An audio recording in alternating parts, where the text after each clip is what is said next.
So I guess I'll describe myself the way that my mother would, which she would say I'm very smart and a very nice boy, but that's probably not going to get me very far.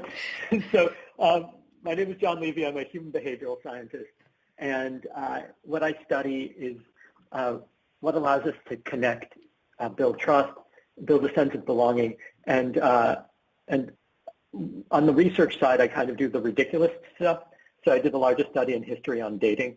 We looked at 431 million potential matches between people, and we found funny things like, do you know that if you have the same initials as somebody, you have an 11.3% increased chance of dating? Because anything that reminds us of ourselves is considered attractive, and so we're more likely to date. Okay. So that's kind of my background, and I'll jump into a bit more of it as we play fun games and go into some ideas. Okay, so I'm going to pull up your presentation. Know there will be a slight delay between when you say next and then you actually see the next slide. It's just how the system is. So there's your presentation, and you take it away and you tell me when to move those slides. All right, perfect. So people often ask me as a behavioral scientist, what does my work entail? And I've come up with a really silly game for all of us to play. Yes, you included, listening from home or work or your couch or wherever you are. And it works like this. I need all of you to grab your phones and put them face down on your leg, your table, wherever you are. I'm going to give you a second to do that. And then without looking, Lori's going to switch to the next slide. I want you to think about which app you have on the bottom right corner of your screen. Lori, could you, there we go. Thank you. And without looking, I want you to guess which app it is. And once you have a guess, I want you to look at your phone really quick and then put it face down. And the question is, once you're done, I'll give you a second to do it. Were you right or were you wrong? And here's what's kind of funny. About half of you will tell me that you're wrong, and the other half will probably lie and tell me that you were right. Occasionally people are right, but not nearly as often as they pretend to be. But here's the real question. Without looking at your phone, what was the time that was just displayed on your phone screen? And chances are, none of you could possibly answer that. And this is called inattentional blindness. The human brain isn't designed to notice everything going on around it. That would be overwhelming. There's too much information. And as a byproduct, it means that we're missing a lot of things that if we were aware of them, it would make us a lot more effective and successful. And it also means that we're doing a lot of things that we think work really well, but just don't. And that's where I work. I look at the blind spots. I try to figure out what is it that we can't see, that if we're aware of it, will make us far more effective in the realm of human connection, trust, belonging, all these kind of critical elements. Lori, can you go to the next slide? Yes, of course. Yeah, thank you. So here's another little fun example for you. What you're about to see is a scan of human lungs. Oncologists, oh, Lori, you skipped to 2. Did I go too fast? You want me to go back? Yeah. Okay, there I am. No, it's too late. Nope. We actually can't do it because it was given away. So let's keep going. Okay.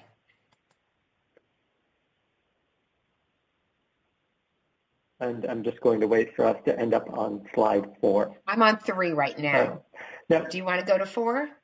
Yes. Okay. Please. Absolutely. There you are. It'll come up in a moment. Thank you.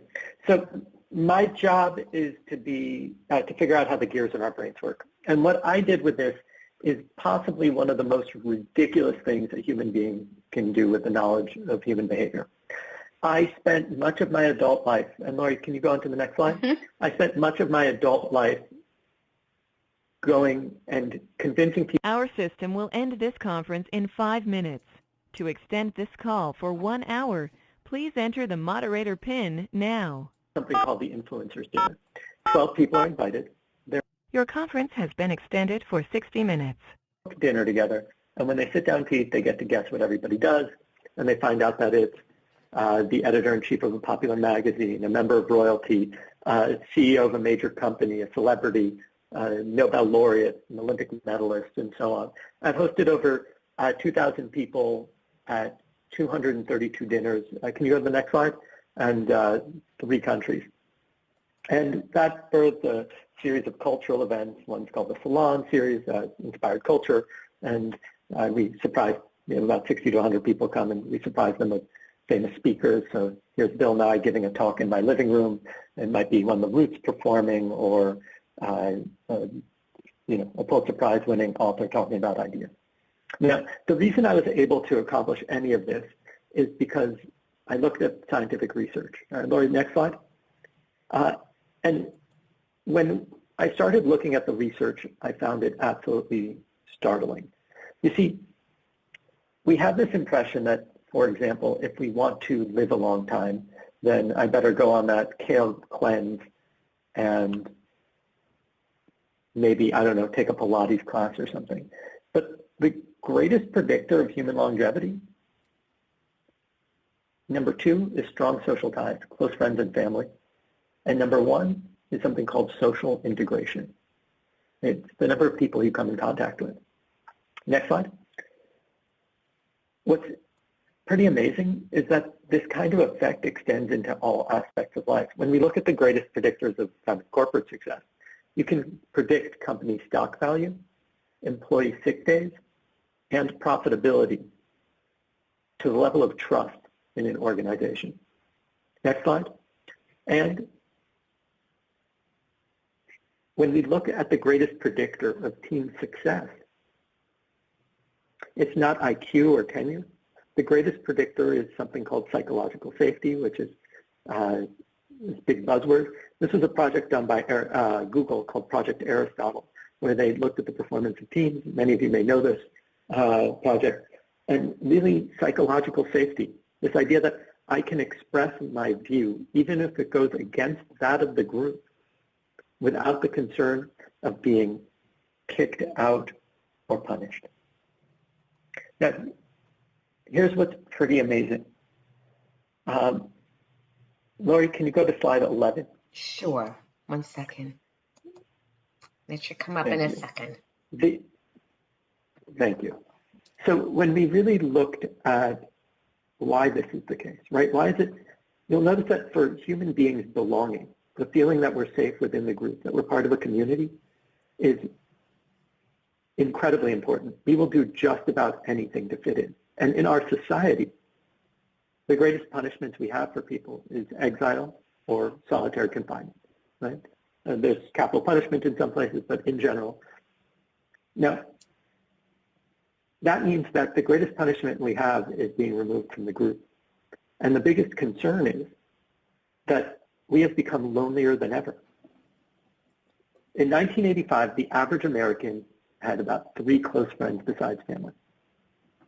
By 2004, less than a generation later, we were down to 2. And now, due to the pandemic, we are lonelier than ever. Now, I know it is tempting to want to blame social media, but this change occurred before social media existed.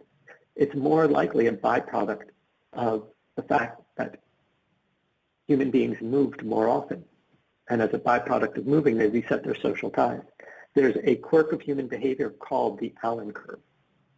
The Allen curve studied how often people communicate versus how far their desks are. And what we found is that people communicate exponentially more the closer their desks are.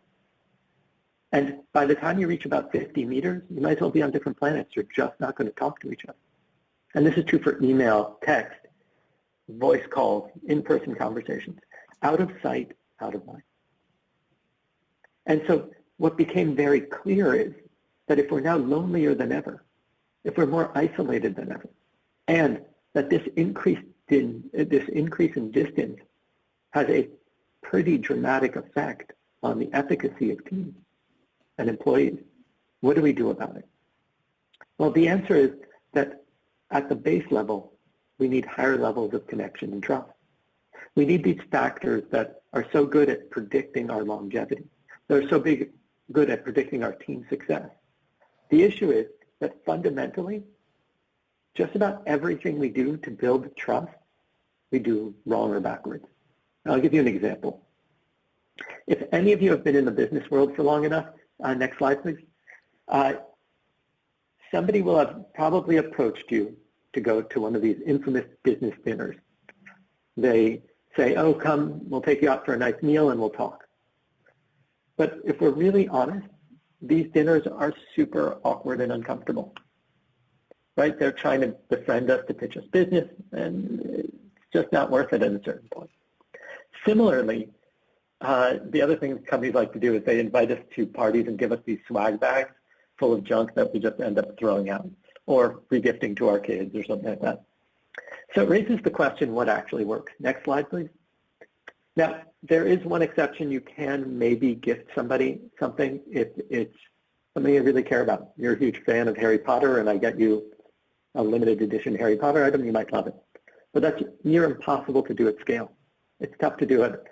But what does work at scale is something really weird. It's called the Ikea effect. It is literally the exact opposite of trying to win somebody over. The Ikea effect states that we disproportionately care about our Ikea furniture because we have to assemble it. You'll notice that anything we actually put effort into, we care about disproportionately. So if any of you have kids, you know this. You know that we care about our kids, not despite the fact that we have to stay up late with them and help them with their homework and change their diapers and all that, but we care about them because of it. It's why an adopted child is loved just as much as one that's born to their parents. Next slide. It also means that this fundamentally flips the entire way we're trying to interact.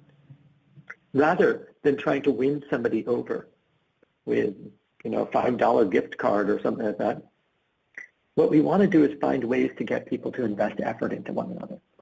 Me going on a jog with you, or taking a fitness class, or playing a game, maybe baking something or taking an art class, something like that, that causes shared effort, actually causes a greater level of trust and connection. Instead of trying to take you out to a fancy meal, what I want to do is find something that we can do together that will cause us to invest effort into one another. Now, this is why at my dinners, the guests cook together. Not because it's a good meal. I'll tell you, I had a famous journalist come to one of my meals, and she said, I was expecting a phenomenal dinner and decent company. I got the exact opposite. The food is terrible. It's cooked by 12 people who don't know how to cook. But what happens is that people bond from that shared effort faster than if they would have been on Zoom calls for weeks together. So for years, I didn't understand why. And it turns out that it has to do with the basic unit of trust. You see, people believe that trust precedes vulnerability, but it actually doesn't. It goes the other way around, and it follows a very predictable process called a vulnerability loop. Next slide, please. And the way a vulnerability loop works is that, let's say the two of us are walking down the street. I turn to you and I say, hey, writing this book I just released was probably the hardest thing I've ever done. I'm totally zonked. Now, in that moment, I've signaled vulnerability. In this table, I'm person one, right? Signaling vulnerability. If you make fun of me or ignore me, obviously trust will be reduced. I'm not going to want to trust you anymore. But if you acknowledge my signal, say, John, that sounds really tough, and then put a signal in return, I know how you feel. For the past 2 years, working from home and managing the human resources at my company has been really tough on everybody. In that moment, we both signaled vulnerability. And the moment I see that we're both safe at the same level of vulnerability, and I know that we're safe, trust increases.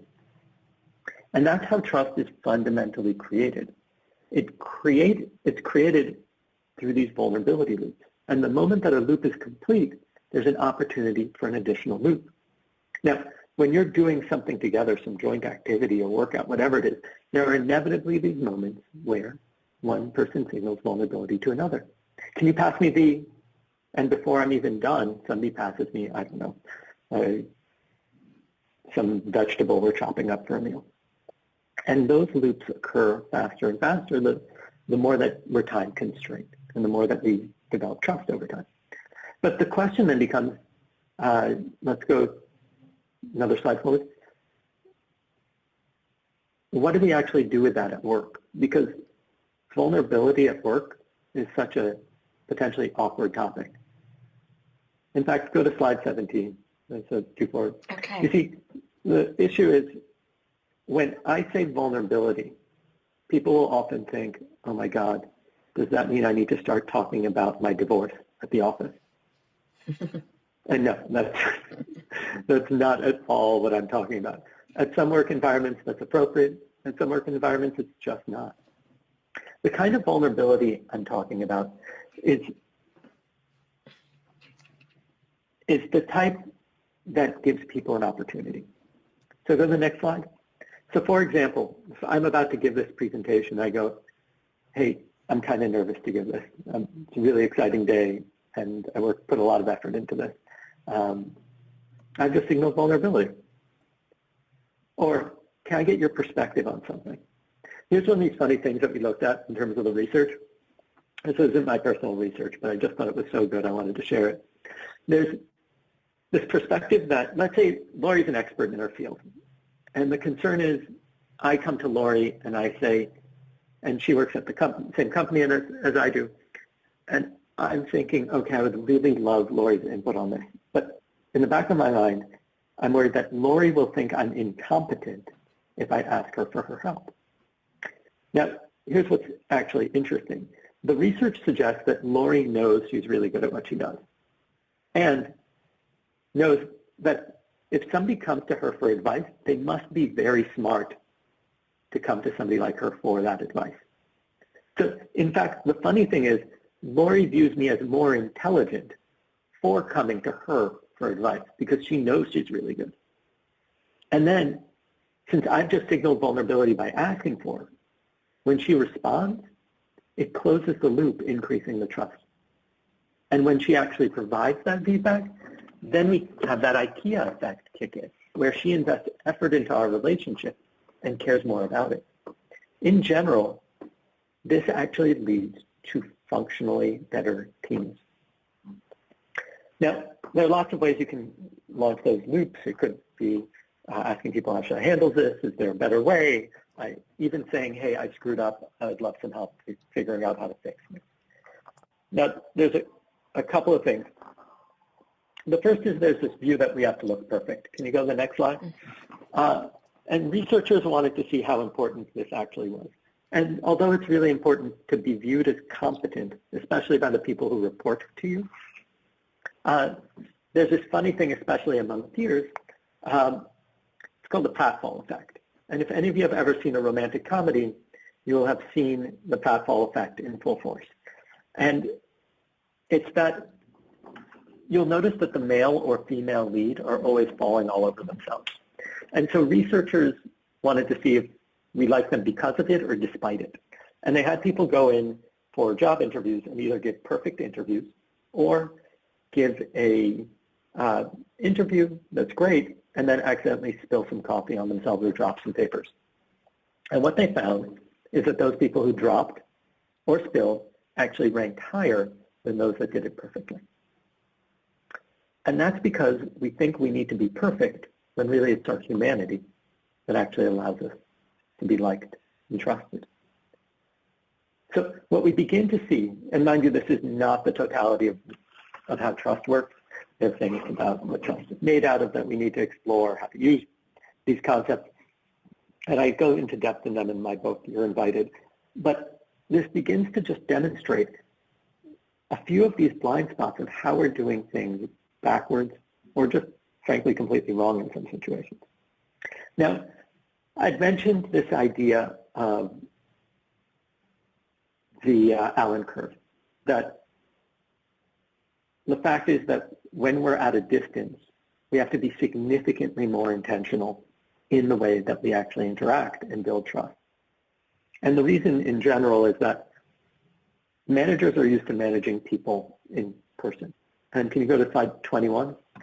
And when we're not around each other, what we end up doing to make up for managing people is adding more meetings. And so as a byproduct, people are completely over-meetinged. There are meetings constantly to check in on stuff because managers, once again, are trying to manage people instead of outcomes. How are we on going to slide 21?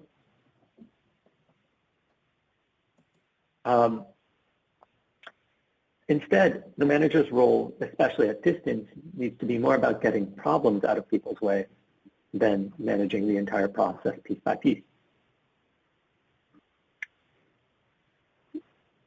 And so what ends up happening is that people are completely over-Zoomed, right? Nobody has ever asked for another Zoom meeting and really wanted it. So the question is, how do we deal with this? And how do we also build trust and a sense of belonging over digital platforms? Can you go to the next slide? And the answer is that there's a fundamental misunderstanding of what meetings provide or events. You see, in the traditional world, we think that we go to events to be entertained and enlightened, right? I go to a concert to hear music. I go to a soccer game to see exciting sports. Or I go to a conference to be enlightened, to learn something. And so when COVID hit, everybody moved their their in-person events to digital platforms, and it was amazing, mostly how bad they were. And that's because it ignores two critical facts about human beings. And that is that when we feel like we have no influence on what's going on around us, it sucks for us. In fact, research has found that people in elderly facilities that are given no choices versus those that are even given basic mild choices of, oh, do you want to go to sleep at 8 or 8:15? Those who have no choices actually pass away at a younger age. For people, feeling like we have an impact on our environment and those around us is critical. And when we go in person to something, we can boo, we can scream, we can shout, we can clap, we can dance, we have an effect. And also the ability to connect. We go to a concert because of the feeling of being around other people. We might meet them or being around our friends, but that potential for connection is so critical. So when we look at digital platforms, they actually give us an ability to do this at scale that we maybe could never really do in person in the same way. Next slide. So we've run a whole slew of experiments looking at how to do that, ranging from the use of second screen platforms like Kahoot or games like Jackbox, which allow us to put people into breakout rooms for either competitive gameplay or conversation. And here's what's amazing. You put people into a breakout room for 8 to 10 minutes to play a game and compete against other breakout rooms, that Ikea effect and those vulnerability loops begin to open and close so quickly that at the end of those 8 minutes, they feel a sense of pride and belonging that they would have never experienced just sitting in a meeting. And organizing something like that in person is significantly harder. So suddenly we have an opportunity to actually bond people across a company, a division, or even within a team in a way that we just couldn't have done in person without dedicating significantly more time. Next slide. Another fun way that we've actually found to give people a sense of belonging and closeness is the use of backgrounds. You see, before COVID, the idea that you'd have any clue what my life at home was like was ridiculous. And here's what's interesting. I took these from, what is it, like Rate My Room or whatever it is, a website, Rate My Zoom, that evaluates people's backgrounds. But suddenly, these people are using their backgrounds to actually produce vulnerability loops. Bruce at the bottom there has his American flag. It's a point of conversation. So suddenly, you can have a discussion about art or family photos or whatever it is that people are using as their backgrounds, and actually have it be a source of conversation. And then, of course, last but not least, really having I can go to the next slide, really using these platforms to trigger meaningful conversations between employees, to open meaningful vulnerability loops. Things like, what's been the hardest part of sheltering at home? Or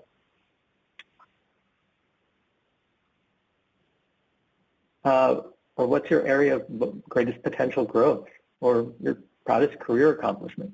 You see, in general, human beings connect over common ground. And the more that we can expose that and let people see what that is, the greater potential of connection and belonging they'll have. And the greater potential that actually they'll see each other as more than just a title.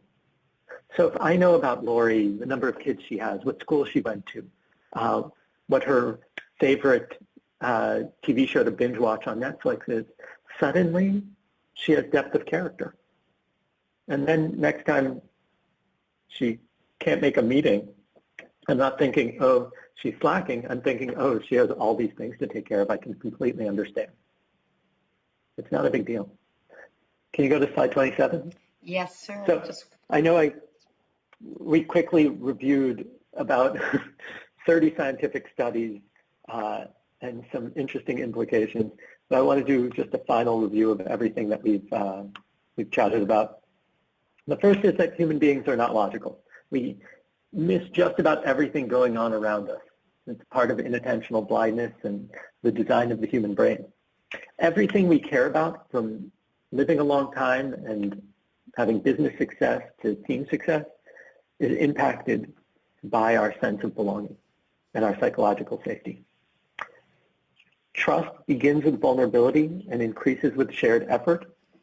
And lastly, the sense of belonging is developed really through consistency and doing actions over time that allow people to open and close vulnerability. Well, Lori, I think that's it for the slides. I know you wanted to leave a few minutes, and we're ending a little late. So you did great. Please advise how you would like to handle it. You were fabulous. I appreciate that. I know this was a really interesting presentation that you gave, John. I knew it would be with your background and having spoken with you before.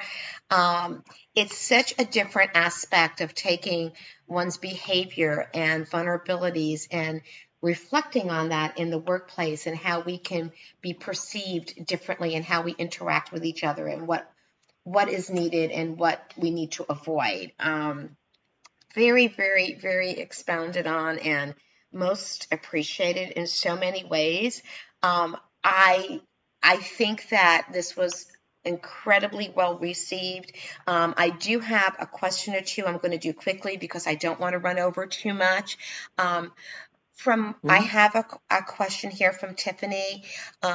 She wants to know when we are working remotely, because so many of us still are and probably will be for a very long time, how does our attitudes and emotions and vulnerabilities affect our employees? Because people are all in such a vulnerable state right now. So how do we work with one another and still be vulnerable at the same time? Wow, so that's a really big question. I think it's a really relevant question considering everything that we're dealing with. You know, there's a few things that I'm seeing. The first is that we used to have a communal space that we would jokingly call the water cooler. And when researchers looked at it, they found that people who took water cooler breaks actually reduced their stress hormones and reduced their heart rate, and it functioned as kind of like a soothing experience for them. And that's how social interaction is for the most part. Positive social interaction is incredibly effective at helping regulate our emotional state. And right now we don't have that. We don't even have breaks between our calls because since we don't have to travel from one office to the other, we lose that. So I think that there's two aspects. Aspect number one is creating a conversation within the organization about what practices will actually make a difference. So I know some companies start their meetings on the 5 and on the 35, which would guarantee a 5-minute break between calls so that people can actually reset, answer an email, get some water, and they're not going back to back. It also means that people are really kind of emotionally raw right now. We've been under pressure for so long, right, 2 years. And we haven't had the same social practices that have kept us generally healthy. So we're finding that things that are not really such a big deal are suddenly being blown completely out of proportion because just people are so exhausted. And so part of that is that the whole like resignation element. One of the things I encourage is if you look at the research on play, on literally the action of joyous activity, right? There's no purpose to it. You're just doing a game, you're painting, you're doing some kind of task that's just joyous for itself. It is incredibly rejuvenating and allows people to kind of think in new ways. So if you have the potential, instead of a happy hour, do like a play half hour or 20 minutes with your teams, that is going to go a really, really long way. I love it. Fantastic. Thank you, John. Thank you for your time today. I know you were traveling. I'm so grateful that you were still able to participate and call in and be here for us. And great presentation. Thank you so much.